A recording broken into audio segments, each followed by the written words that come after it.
Text 7. Prayena manayo rajan nivrita vidishedataha nirgunyastaramonte sma gunanukatane hare. O King Parikshit, mainly the topmost transcendentalists, who are above the regulative principles and restrictions, take pleasure in describing the glories of the Lord. Purport. The topmost transcendentalist is a liberated soul, and is therefore not within the purview of the regulative principles.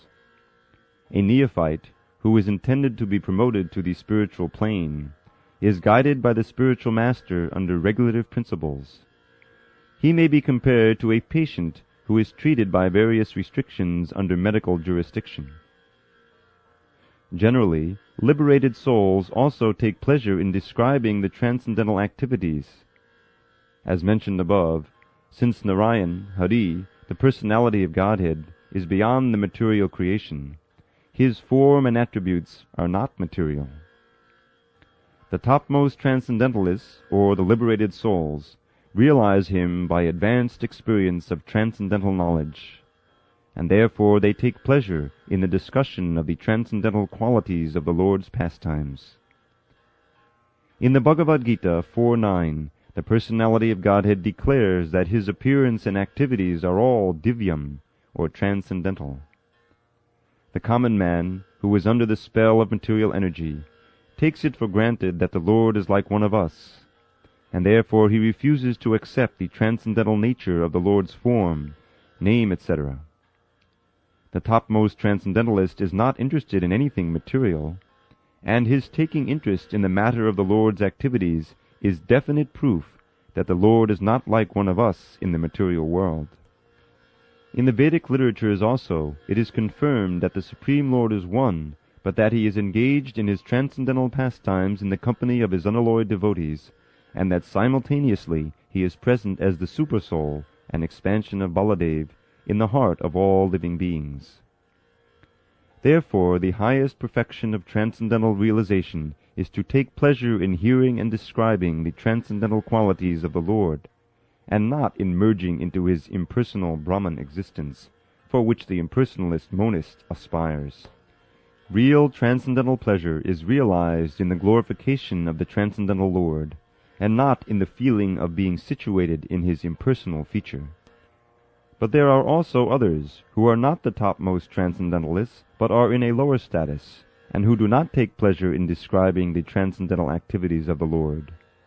Rather, they discuss such activities of the Lord formally, with the aim of merging into his existence. Text 8.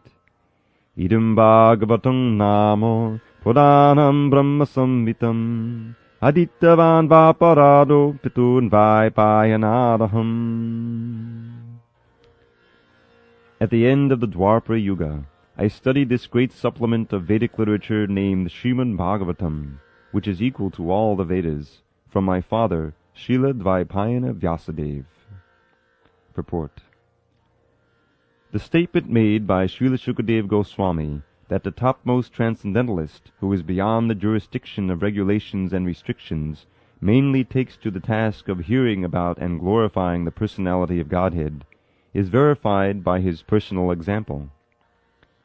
Shukadeva Goswami, being a recognized liberated soul and the topmost transcendentalist, was accepted by all of the topmost sages present in the meeting during the last 7 days of Maharaj Parikshit.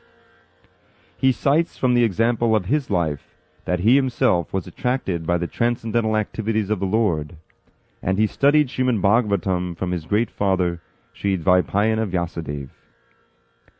Srimad Bhagavatam, or for that matter any other scientific literature, cannot be studied at home by one's own intellectual capacity. Medical books of anatomy or physiology are available in the market, but no one can become a qualified medical practitioner simply by reading such books at home.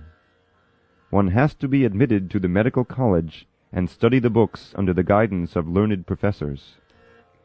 Similarly, Srimad Bhagavatam, the postgraduate study of the science of Godhead, can only be learned by studying it at the feet of a realized soul like Srila Vyasadeva. Although Shukadeva Goswami was a liberated soul from the very day of his birth, he still had to take lessons of Srimad Bhagavatam from his great father Vyasadeva, who compiled the Srimad Bhagavatam under the instruction of another great soul, Sri Narada Muni. Lord Sri Chaitanya Mahaprabhu instructed a learned Brahmin to study Srimad Bhagavatam from a personal Bhagavat. Srimad Bhagavatam is based on the transcendental name, form, attributes, pastimes, entourage, and variegatedness of the Supreme Person, and it is spoken by the incarnation of the personality of Godhead, Srila Vyasadeva.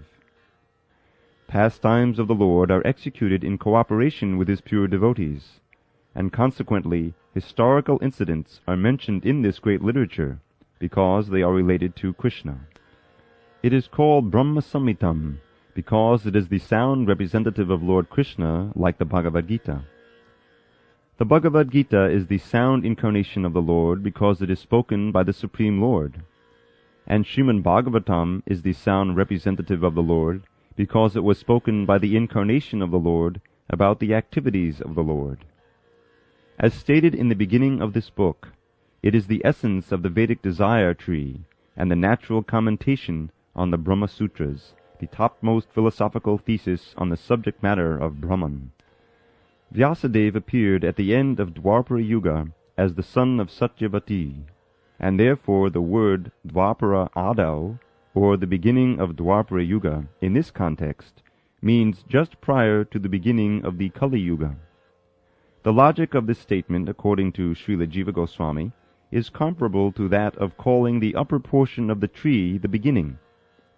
The root of the tree is the beginning of the tree, but in common knowledge the upper portion of the tree is first seen.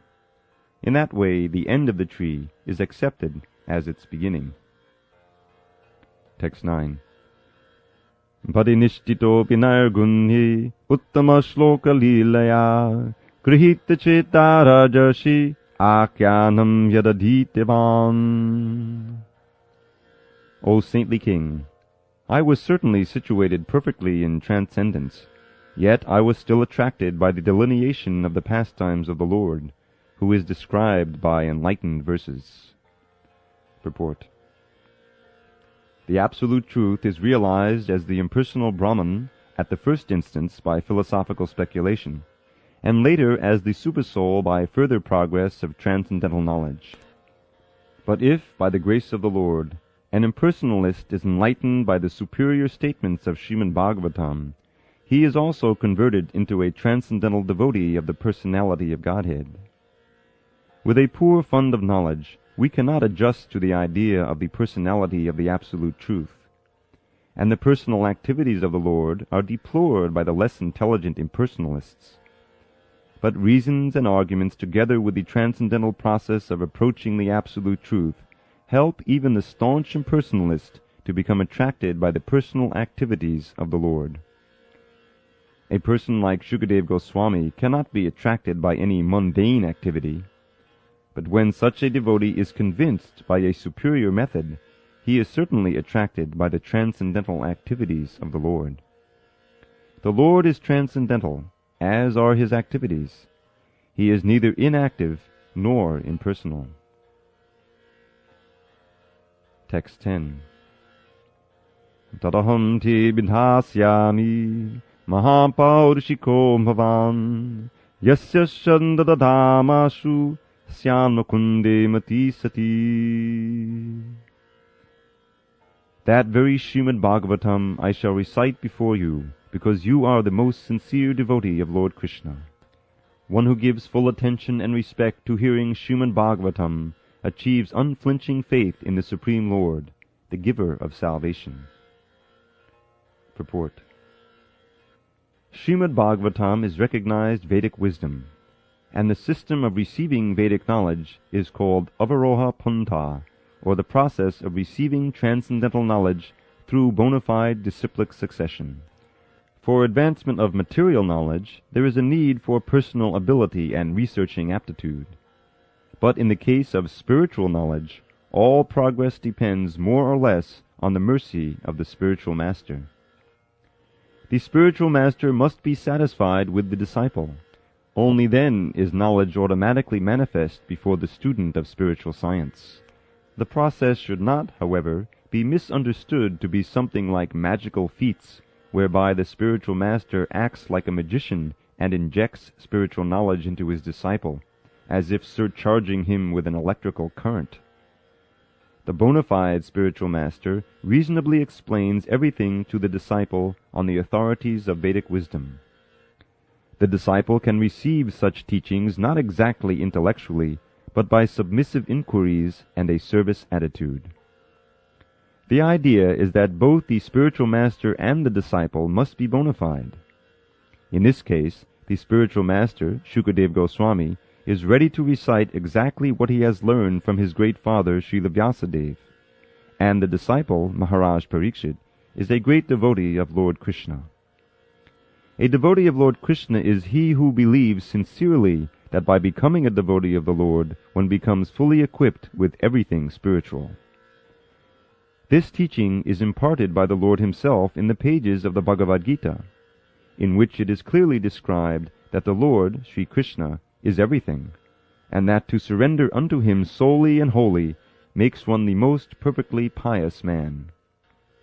This unflinching faith in Lord Krishna prepares one to become a student of Srimad Bhagavatam, and one who hears Srimad Bhagavatam from a devotee like Shukadeva Goswami is sure to attain salvation at the end, as Maharaj Parikshit did.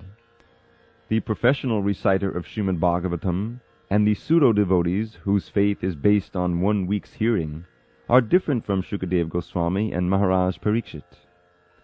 Srila Vyasadeva explained Srimad Bhagavatam unto Shukadeva Goswami from the very beginning of the Janmadhyasya verse, and so Shukadeva Goswami also explained it to the king.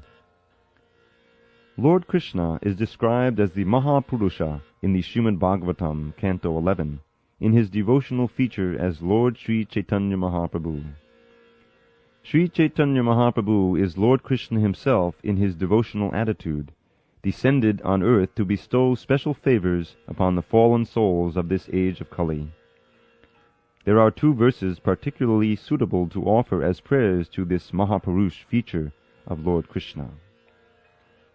Jyam sadapadi bhavagnam abhishtadoham Tirtaspadam shivivadinchunatam sharanyam Vrityartiham pranatapala bhavabdipotam Vande mahapudushate charanarvindam Tyakva suduscha jasurepshata raja lakshmi Dharmishta ayavachasaya dagararanyam Mayamragam dayate yepsitaman vadavad Vande Mahapurusate Charanarvindam.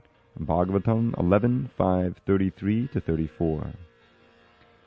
In other words, Purusha means the enjoyer, and Mahapurusha means the supreme enjoyer, or the Supreme Personality of Godhead, Sri Krishna. One who deserves to approach the Supreme Lord, Sri Krishna, is called the Mahapaurushika. Anyone who hears Srimad Bhagavatam attentively from its bona fide reciter is sure to become a sincere devotee of the Lord, who is able to award liberation. There was none so attentive as Maharaj Parikshit in the matter of hearing Srimad Bhagavatam, and there was none so qualified as Shukadeva Goswami to recite the text of Srimad Bhagavatam. Therefore, anyone who follows in the footsteps of either the ideal reciter or the ideal hearer, Shukadeva Goswami and Maharaj Parikshit respectively, will undoubtedly attain salvation like them. Maharaj Parikshit attained salvation by hearing only, and Shukadeva Goswami attained salvation only by reciting.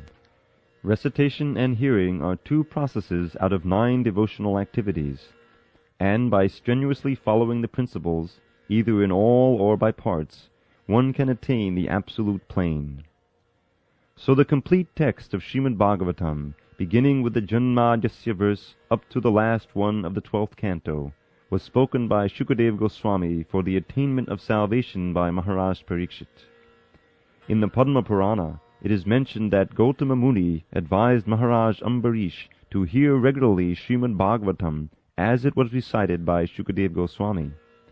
And herein it is confirmed that Maharaj Ambarish heard Srimad Bhagavatam from the very beginning to the end, as it was spoken by Shukadeva Goswami. One who is actually interested in the Bhagavatam, therefore, must not play with it by reading or hearing a portion from here and a portion from there. One must follow in the footsteps of great kings like Maharaj Ambarish or Maharaj Parikshit, and hear it from a bona fide representative of Shukadeva Goswami.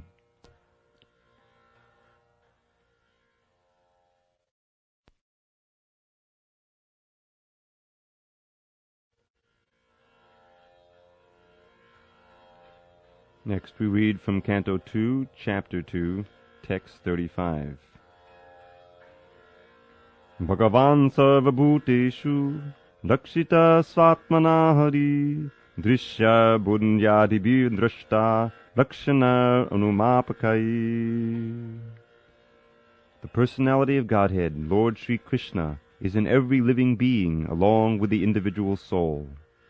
And this fact is perceived and hypothesized in our acts of seeing and taking help from the intelligence. Purport. The general argument of the common man is that since the Lord is not visible to our eyes, how can one either surrender unto him or render transcendental loving service unto him? To such a common man, here is a practical suggestion given by Srila Shukadeva Goswami as to how one can perceive the Supreme Lord by reason and perception. Actually, the Lord is not perceivable by our present materialized senses, but when one is convinced of the presence of the Lord by a practical service attitude, there is a revelation by the Lord's mercy, and such a pure devotee of the Lord can perceive the Lord's presence always and everywhere. He can perceive that intelligence is the form direction of the Paramatma plenary portion of the personality of Godhead. The presence of Paramatma in everyone's company is not very difficult to realize, even for the common man. The procedure is as follows. One can perceive one's self-identification and feel positively that he exists. He may not feel it very abruptly, but by using a little intelligence, he can feel that he is not the body. He can feel that the hand, the leg, the head, the hair, and the limbs are all his bodily parts and parcels, but as such the hand, the leg, the head, etc., cannot be identified with his self. Therefore, just by using intelligence, he can distinguish and separate his self from other things that he sees. So the natural conclusion is that the living being, either man or beast, is the seer, and he sees besides himself all other things. So there is a difference between the seer and the seen. Now, by a little use of intelligence, we can also readily agree that the living being who sees the things beyond himself by ordinary vision has no power to see or to move independently. All our ordinary actions and perceptions depend on various forms of energy supplied to us by nature in various combinations.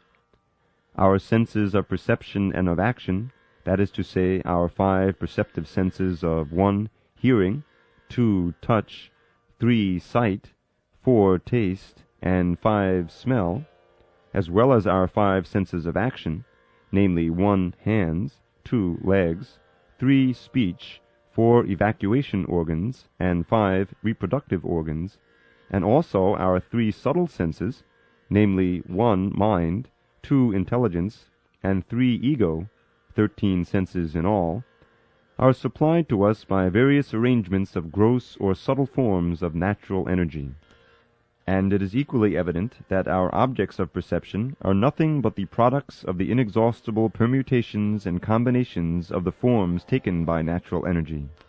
As this conclusively proves that the ordinary living being has no independent power of perception or of motion, and as we undoubtedly feel our existence being conditioned by nature's energy, we conclude that he who sees is spirit, and that the senses as well as the objects of perception are material. The spiritual quality of the seer is manifest in our dissatisfaction with the limited state of materially conditioned existence. That is the difference between spirit and matter. There are some less intelligent arguments that matter develops the power of seeing and moving as a certain organic development. But such an argument cannot be accepted because there is no experimental evidence that matter has anywhere produced a living entity. Trust no future, however pleasant. Idle talks regarding future development of matter into spirit are actually foolish, because no matter has ever developed the power of seeing or moving in any part of the world. Therefore it is definite that matter and spirit are two different identities, and this conclusion is arrived at by the use of intelligence. Now we come to the point that the things which are seen by a little use of intelligence cannot be animate unless we accept someone as the user of or director of the intelligence. Intelligence gives one direction like some higher authority, and the living being cannot see or move or eat or do anything without the use of intelligence. When one fails to take advantage of intelligence, he becomes a deranged man, and so a living being is dependent on intelligence or the direction of a superior being. Such intelligence is all-pervading. Every living being has his intelligence, and this intelligence, being the direction of some higher authority, is just like a father giving direction to his son. The higher authority, who is present and residing within every individual living being, is the Super-Self. At this point in our investigation, we may consider the following question. On the one hand, we realize that all our perceptions and activities are conditioned by arrangements of material nature.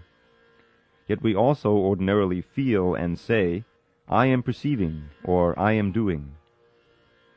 Therefore we can say that our material senses of perception and action are moving because we are identifying the self with the material body, and that the superior principle of Super-Self is guiding and supplying us according to our desire.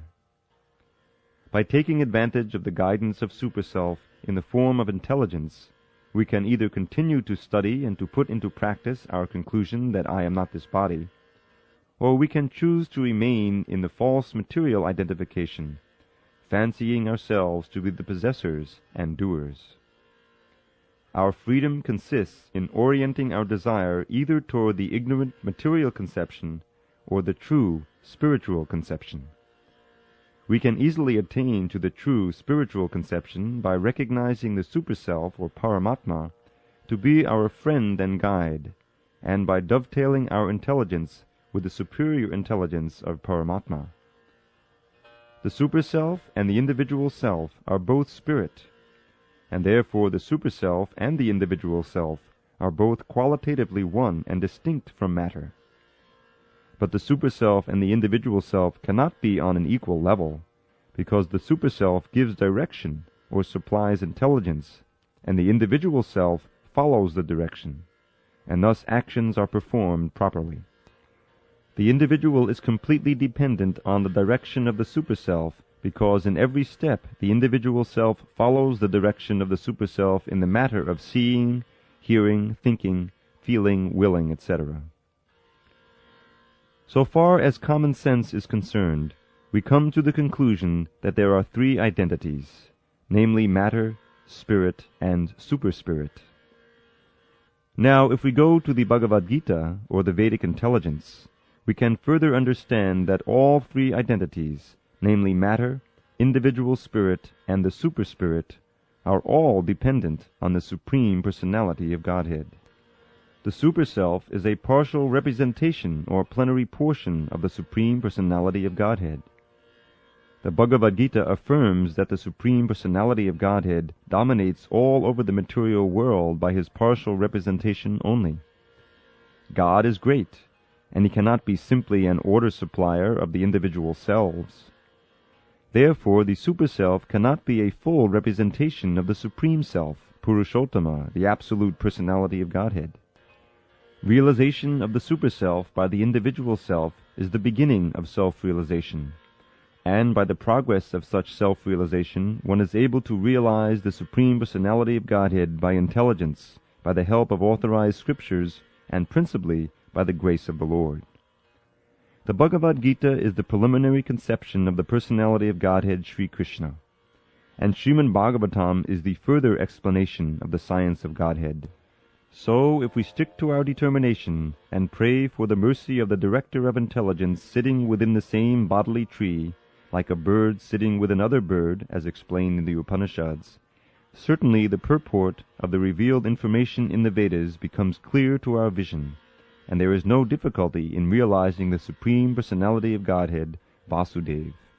The intelligent man, therefore, after many births of such use of intelligence, surrenders himself at the lotus feet of Vasudeva, as confirmed by the Bhagavad Gita 7:19. Text 36. Tasmad sarvatmana rajan hari sarvatra sarvada shotavya kirtitavyascha smartavyo bhagavan nirnam. O King, it is therefore essential that every human being hear about, glorify, and remember the Supreme Lord, the Personality of Godhead, always and everywhere. Purport. Srila Shukadeva Goswami begins this verse with the word tasmat, or therefore, because in the previous verse he has already explained that there is no auspicious means for salvation other than the sublime process of Bhakti Yoga. The Bhakti Yoga process is practiced by the devotees in different methods like hearing, chanting, remembering, serving the lotus feet of the Lord, worshipping, praying, rendering service in love, becoming friendly, and offering all that one may possess. All 9 methods are bona fide methods, and either all of them, some of them, or even one of them can bring about the desired result for the sincere devotee. But out of all the 9 different methods, the first one, namely hearing, is the most important function in the process of Bhakti Yoga. Without hearing sufficiently and properly, no one can make any progress by any of the methods of practice. And for hearing only, all the Vedic literatures are there, compiled by authorized persons like Vyasadeva, who is the powerful incarnation of Godhead. And since it has been ascertained that the Lord is the supersoul of everything, he should therefore be heard and glorified everywhere and always. That is the special duty of the human being.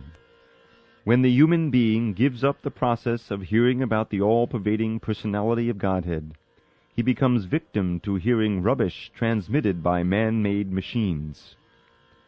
Machinery is not bad because through the machine one can take advantage of hearing about the Lord.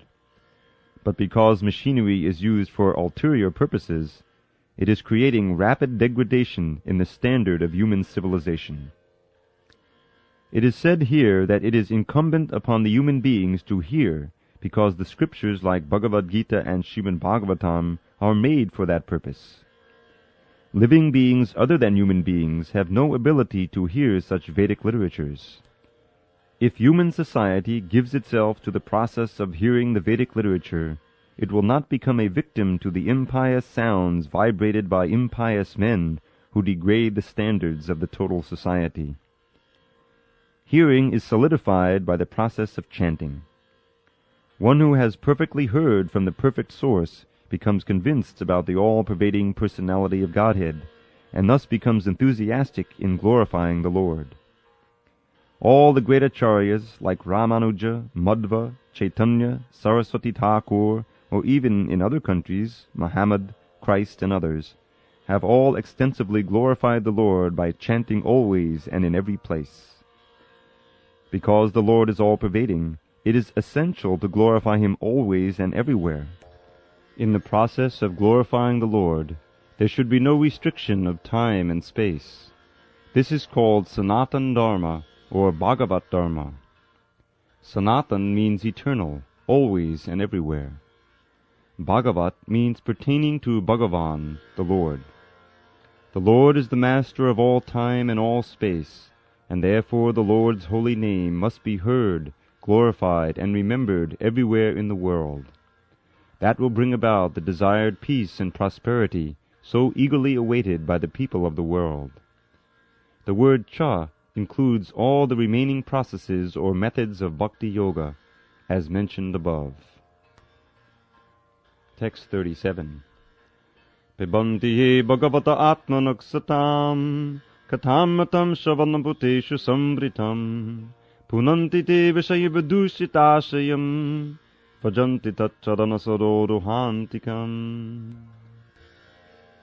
those who drink through oral reception, fully filled with the nectarian message of Lord Krishna, the beloved of the devotees, purify the polluted aim of life known as material enjoyment, and thus go back to Godhead, to the lotus feet of Him, the personality of Godhead.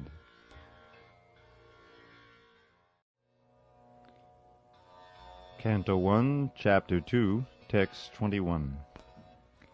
Vidyate vidyagrantish, chidyante sarvasamshaya, chiyante chasya karmani, drishtevatmanishvare.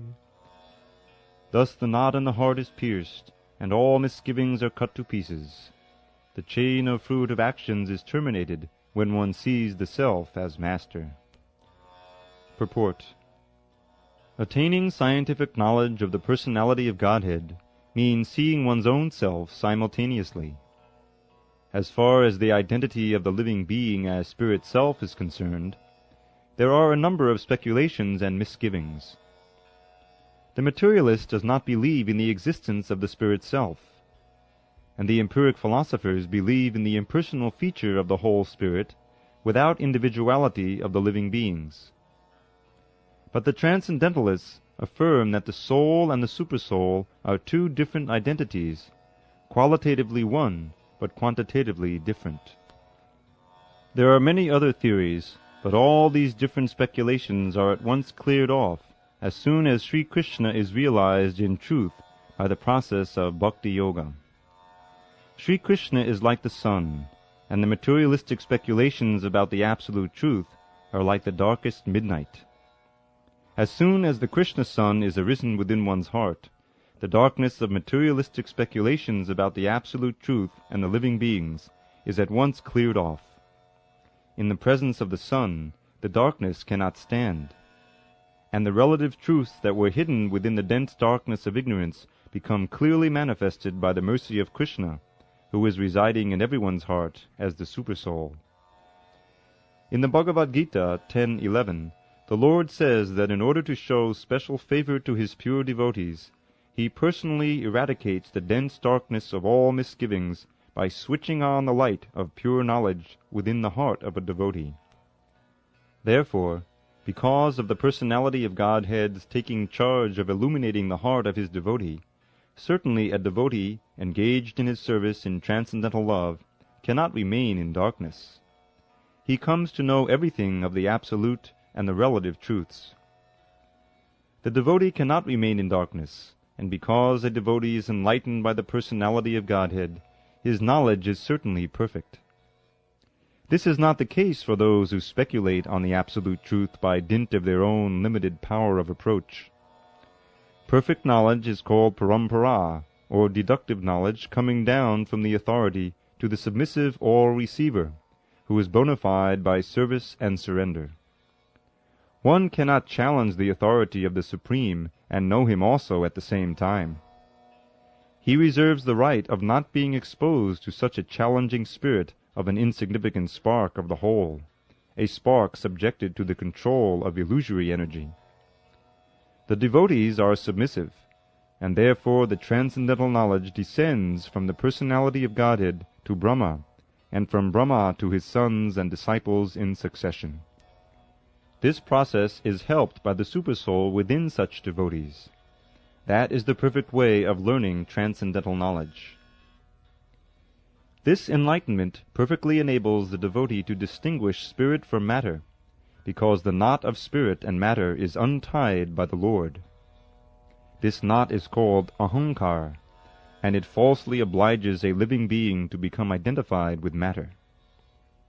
As soon as this knot is loosened, therefore, all the clouds of doubt are at once cleared off. One sees his master and fully engages himself in the transcendental loving service of the Lord, making a full termination of the chain of fruitive action. In material existence, a living being creates his own chain of fruitive work and enjoys the good and bad effects of those actions life after life. But as soon as he engages himself in the loving service of the Lord, he at once becomes free from the chain of karma. His actions no longer create any reaction. Text 22. Ato vai kavayo nityam bhaktim padamaya muda vasudeve bhagavati kuvantyatma prasadanim. Certainly, therefore, since time immemorial, all transcendentalists have been rendering devotional service to Lord Krishna, the personality of Godhead, with great delight, because such devotional service is enlivening to the self. Purport. The speciality of devotional service unto the personality of Godhead, Lord Sri Krishna, is specifically mentioned herein. Lord Sri Krishna is the Swayam Rupa personality of Godhead, and all other forms of Godhead, beginning from Sri Baladev, Sankarshan, Vasudev, Aniruddha, Pradyumna, and Narayan, and extending to the Purusha avatars, Guna avatars, Leela avatars, Yuga avatars, and many other thousands of manifestations of the personality of Godhead, are Lord Sri Krishna's plenary portions and integrated parts. The living entities are separated parts and parcels of the personality of Godhead. Therefore Lord Sri Krishna is the original form of Godhead, and he is the last word in the transcendence. Thus he is more attractive to the higher transcendentalists who participate in the eternal pastimes of the Lord. In forms of the personality of Godhead other than Sri Krishna and Baladev, there is no facility for intimate personal contact, as in the transcendental pastimes of the Lord at Brajabhumi. The transcendental pastimes of Lord Sri Krishna are not newly accepted, as argued by some less intelligent persons. His pastimes are eternal, and are manifested in due course once in a day of Brahmaji, as the sun rises on the eastern horizon at the end of every 24 hours.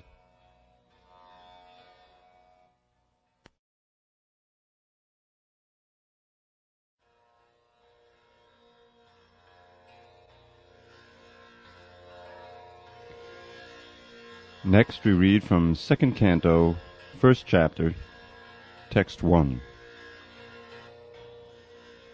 Shri Shukovacha Vadiyaneshate Prashna Krito Lokahitam Nupa Atmavit Samatak Pungsam Shrotavyadishuyak Paraho. Sri Shukadev Goswami said, My dear king, your question is glorious, because it is very beneficial to all kinds of people. The answer to this question is the prime subject matter for hearing, and it is approved by all transcendentalists. Shrotavyadini Rajendra Ninang Santi Sahasrashaha Apashyatam Atmatattvam Griheshu Grihamedhinam. Those persons who are materially engrossed, being blind to the knowledge of ultimate truth, have many subject matters for hearing in human society, O Emperor. Nidrayariyate naktam vivahena chavavayaho divacha deya rajan kutumba bhadarena va. The lifetime of such an envious householder is passed at night, either in sleeping or in sex indulgence, and in the daytime, either in making money or maintaining family members. Dehapatya kalatradi svatma sainyeshva satsvapi tesham pamato nidanam pashyan api na pashyati. Persons devoid of Atma Tattva do not inquire into the problems of life, being too attached to the fallible soldiers like the body, children, and wife. Although sufficiently experienced, they still do not see their inevitable destruction. Tasmad bharata sarvatma bhagavan ishvaro hari shrotavyak kirtitavyascha smartavyasche chitabhayam. O descendant of King Bharat, one who desires to be free from all miseries must hear about, glorify, and also remember the personality of Godhead, who is the Supersoul, the controller, and the savior from all miseries. Etavan Sankhya Yogabhyam Swadharma Parinishthaya Janmalabhak Parak Pungsam Ante Narayana Smritihi. The highest perfection of human life, achieved either by complete knowledge of matter and spirit, by practice of mystic powers, or by perfect discharge of occupational duty, is to remember the personality of Godhead at the end of life. Prayena munayo rajan nivritta vidishedataha naigunyastaramante sma gunanukatane hare. O King Parikshit, mainly the topmost transcendentalists, who are above the regulative principles and restrictions, take pleasure in describing the glories of the Lord. Idam Bhagavatam Nama Puranam Brahma Samhitam Aditavan Vaparado Pitun Vapayanaraham. At the end of the Dwapara Yuga, I studied this great supplement of Vedic literature named Srimad Bhagavatam, which is equal to all the Vedas, from my father, Srila Dvaipayana Vyasadeva. Parinishthito pinargunye Uttama shloka lilaya Grihita cheta rajarshi Akyanam yadadhitivam. O saintly king, I was certainly situated perfectly in transcendence, yet I was still attracted by the delineation of the pastimes of the Lord, who is described by enlightened verses. Tadaham te bidhasyami mahapaurishiko bhavan yasya shadhadhatamasu syanmakunde mati sati. That very Srimad Bhagavatam I shall recite before you, because you are the most sincere devotee of Lord Krishna. One who gives full attention and respect to hearing Srimad Bhagavatam achieves unflinching faith in the Supreme Lord, the giver of salvation.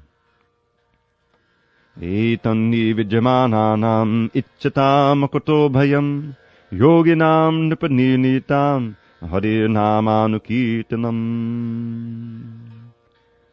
O King, constant chanting of the holy name of the Lord, after the ways of the great authorities, is the doubtless and fearless way of success for all, including those who are free from all material desires, those who are desirous of all material enjoyment, and also those who are self-satisfied by dint of transcendental knowledge.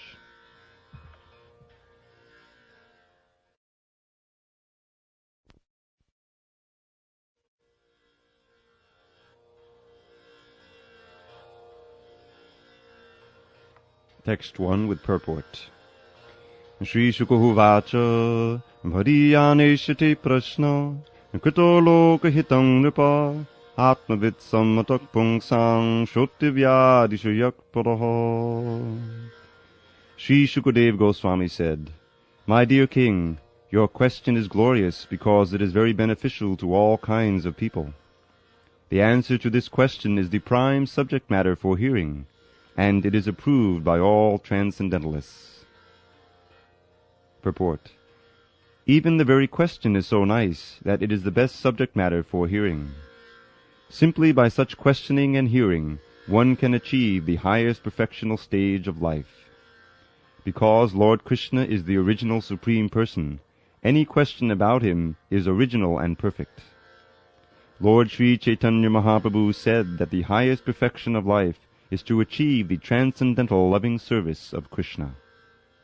Because questions and answers about Krishna elevate one to that transcendental position, the questions of Maharaj Parikshit about Krishna philosophy are greatly glorified. Maharaj Parikshit wanted to absorb his mind completely in Krishna, and such absorption can be effected simply by hearing about the uncommon activities of Krishna. For instance, in the Bhagavad Gita it is stated that simply by understanding the transcendental nature of Lord Krishna's appearance, disappearance, and activities, one can immediately return home back to Godhead and never come back to this miserable condition of material existence. It is very auspicious, therefore, to hear always about Krishna. So Maharaj Parikshit requested Shukadev Goswami to narrate the activities of Krishna so that he could engage his mind in Krishna. The activities of Krishna are non-different from Krishna himself. As long as one is engaged in hearing such transcendental activities of Krishna, he remains aloof from the conditional life of material existence.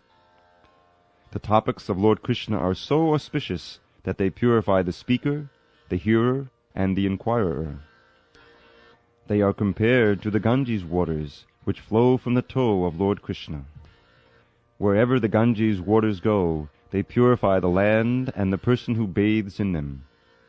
Similarly, Krishna Katha, or topics of Krishna, are so pure that wherever they are spoken, the place, the hearer, the inquirer, the speaker, and all concerned become purified. Shrotavyadini Rajendra Ninang Santi Sahasrashaha Apashyatam Atma Tattvam Griheshu Grihamedhinam. Those persons who are materially engrossed, being blind to the knowledge of ultimate truth, have many subject matters for hearing in human society, O Emperor. Purport. In the revealed scriptures there are two nomenclatures for the householder's life. One is Grihastha, and the other is Grihamedhi. The Grihasthas are those who live together with wife and children, but live transcendentally for realizing the ultimate truth. The Grihamedhis, however, are those who live only for the benefit of the family members, extended or centralized, and thus are envious of others. The word Medhi indicates jealousy of others. The Grihamedhis, being interested in family affairs only, are certainly envious of others. Therefore, one Grihamedhi is not on good terms with another Grihamedhi, and in the extended form, one community, society, or nation is not on good terms with another counterpart of selfish interest. In the age of Kali, all the householders are jealous of one another because they are blind to the knowledge of ultimate truth. They have many subject matters for hearing, political, scientific, social, economic, and so on.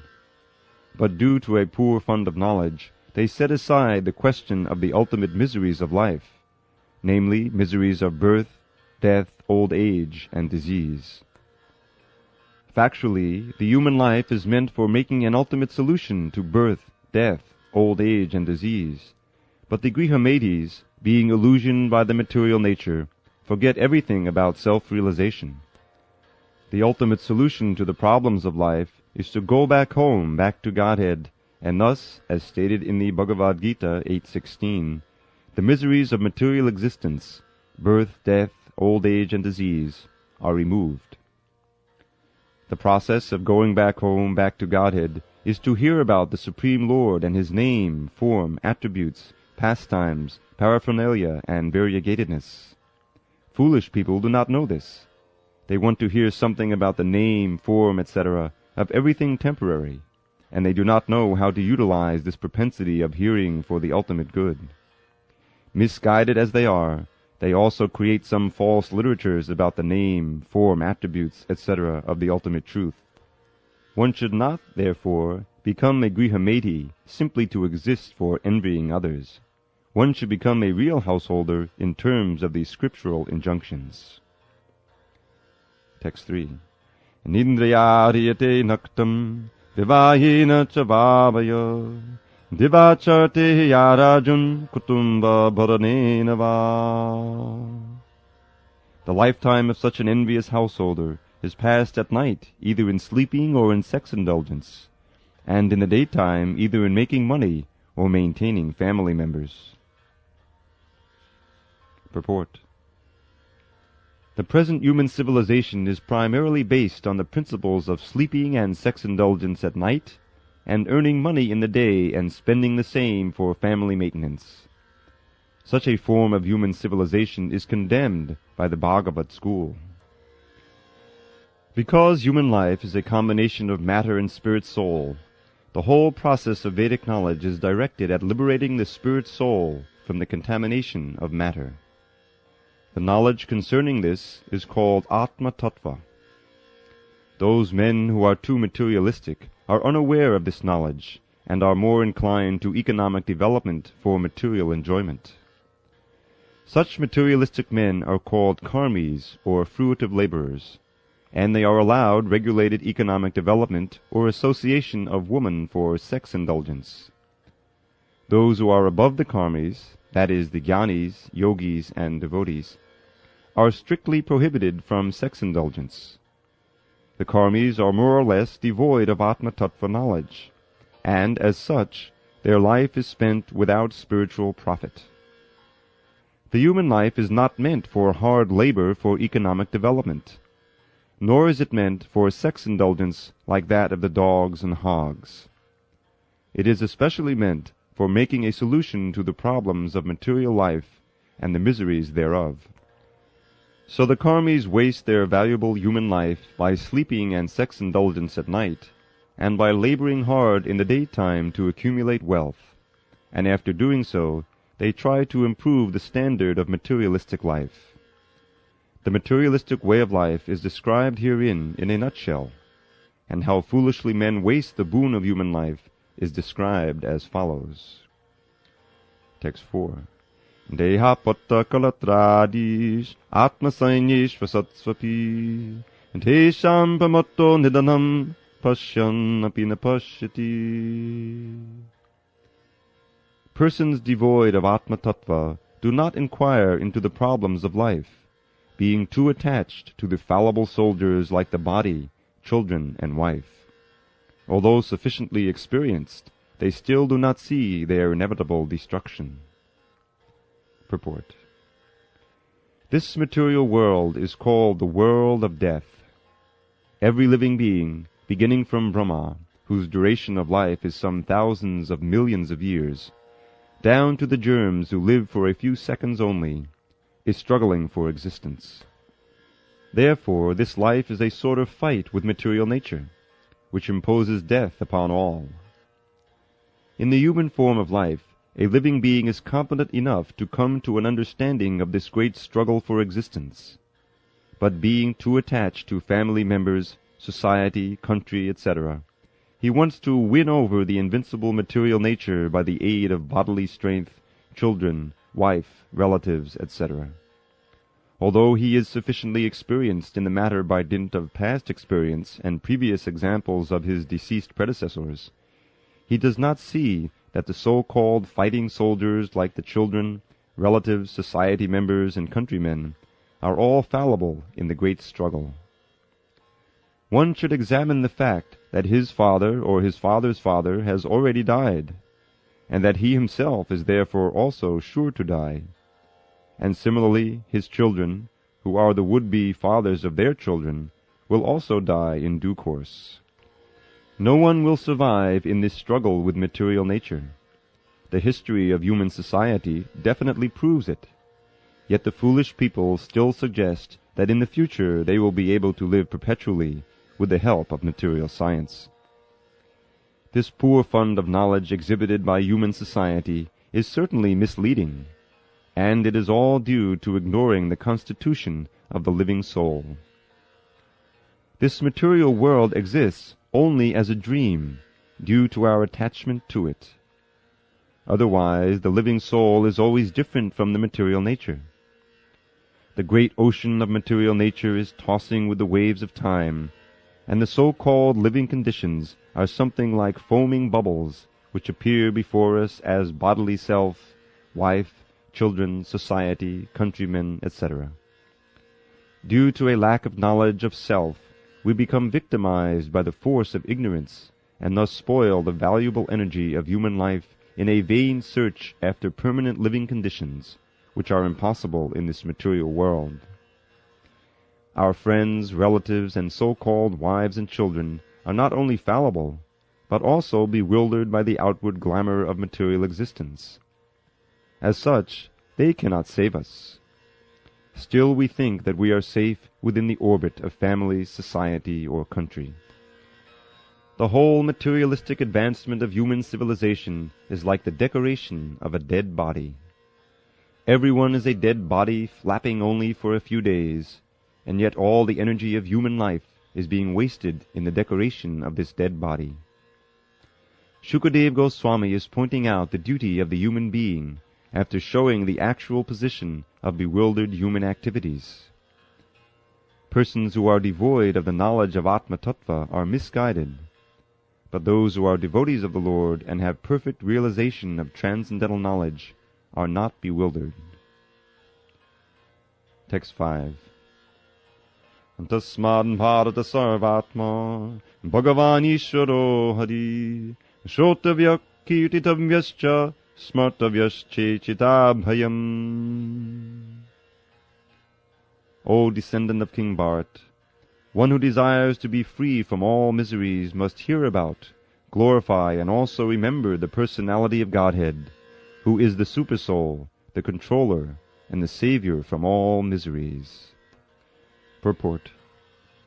In the previous verse, Sri Shukadeva Goswami has described how the foolish materially attached men are wasting their valuable time in the improvement of the material conditions of life by sleeping, indulging in sex life, developing economic conditions, and maintaining a band of relatives who are to be vanquished in the air of oblivion. Being engaged in all these materialistic activities, the living soul entangles himself in the cycle of the law of fruitive actions. This entails the chain of birth and death in the 8,400,000 species of life, the aquatics, the vegetables, the reptiles, the birds, the beasts, the uncivilized man, and then again the human form, which is the chance for getting out of the cycle of fruitive action. Therefore, if one desires freedom from this vicious circle, then one must cease to act as a karmi, or enjoyer of the results of one's own work, good or bad. One should not do anything, either good or bad, on his own account, but must execute everything on behalf of the Supreme Lord, the ultimate proprietor of everything that be. This process of doing work is recommended in the Bhagavad Gita 9:27 also, where instruction is given for working on the Lord's account. Therefore, one should first of all hear about the Lord. When one has perfectly and scrutinizingly heard, one must glorify his acts and deeds, and thus it will become possible to remember constantly the transcendental nature of the Lord. Hearing about and glorifying the Lord are identical with the transcendental nature of the Lord, and by so doing one will be always in the association of the Lord. This brings freedom from all sorts of fear. The Lord is the Supersoul, Paramatma, present in the hearts of all living beings, and thus by the above hearing and glorifying process the Lord invites the association of all in His creation. This process of hearing about and glorifying the Lord is applicable for everyone, whoever he may be, and it will lead one to the ultimate success in everything in which one may be engaged by Providence. There are many classes of human beings: the fruitive workers, the empiric philosophers, the mystic yogis, and ultimately the unalloyed devotees. For all of them, one and the same process is applicable for achieving the desired success. Everyone wants to be free from all kinds of fear, and everyone wants the fullest extent of happiness in life. The perfect process for achieving this, here and now, is recommended in the Srimad Bhagavatam, which is uttered by such a great authority as Srila Shukadeva Goswami. By hearing about and glorifying the Lord, all a person's activities become molded into spiritual activities, and thus all conceptions of material miseries become completely vanquished. Text 6. Etavan Sankhya Yogabhyam Sadharma Parinishtaya Janmalabhak Parak Pungsam Ante Narayana Smritihi. The highest perfection of human life, achieved either by complete knowledge of matter and spirit, by practice of mystic powers, or by perfect discharge of occupational duty, is to remember the personality of Godhead at the end of life. Purport. Narayan is the transcendental personality of Godhead beyond the material creation. Everything that is created, sustained, and at the end annihilated is within the compass of the Mahatattva, material principle, and is known as the material world. The existence of Narayan, or the personality of Godhead, is not within the jurisdiction of the Mahatattva, and as such the name, form, attributes, etc. of Narayan are beyond the jurisdiction of the material world. By the speculation of empiric philosophy, which discerns matter from spirit, or by the cultivation of mystic powers, which ultimately helps the performer to reach any planet of the universe or beyond the universe, or by discharge of religious duties, one can achieve the highest perfection, provided one is able to reach the stage of Narayana Smriti, or constant remembrance of the personality of Godhead. This is possible only by the association of a pure devotee, who can give a finishing touch to the transcendental activities of all jnanis, yogis, or karmis, in terms of prescribed duties defined in the scriptures. There are many historical instances of the achievement of spiritual perfection, such as that of the Sanakadi rishis or the 9 celebrated yogendras, who attained perfection only after being situated in the devotional service of the Lord. None of the devotees of the Lord ever deviated from the path of devotional service by taking to other methods as adopted by the jnanis or yogis. Everyone is anxious to achieve the highest perfection of his particular activity, and it is indicated herein that such perfection is Narayana Smriti, for which everyone must endeavor his best. In other words, life should be molded in such a manner that one is able to progressively remember the personality of Godhead in every step of life.